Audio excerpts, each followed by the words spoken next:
ظہور اقبال صاحب انہوں نے کل یہ بیان دیا، انہوں نے جو ابصار عالم کے پروگرام میں انہوں نے بیٹھ کے کہا کہ جی یہ انٹرویو نہیں تھا،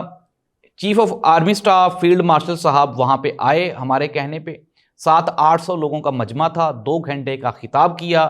پھر ہم 8 فیملی کے ممبر تھے اور سہیل وڑائی صاحب تھے، محسن نقوی صاحب تھے کھانے کی ٹیبل پہ، پھر کھانے کی ٹیبل پہ گفتگو ہوئی، اس گفتگو کے دوران فیلڈ مارشل صاحب اور سہیل وڑائی صاحب کی کراس کوسچننگ ہوئی، اور اسی دوران انہوں نے اس طرح کی گفتگو کی۔ یہ ظہور اقبال کا پہلا بیان ہے جو کہ میزبان ہے اس ڈنر کا جو کہ وہاں پہ اوورسیز پاکستانیوں کی طرف سے فیلڈ مارشل صاحب کے اعزاز میں ارینج کیا گیا۔ ناظرین، یہ جو ڈنر تھا اس کے اندر تقریباً کوئی 800 لوگوں کو مدعو کیا گیا، اس میں سے جو مختلف لوگ ہیں وہ مختلف ممالک سے آئے تھے، اور مقصد کیا تھا کہ فیلڈ مارشل صاحب کی ان کے ساتھ کوارڈینیشن کروائی جا سکے اوورسیز پاکستانیوں کی۔ وہاں پہ جب یہ تقریب تھی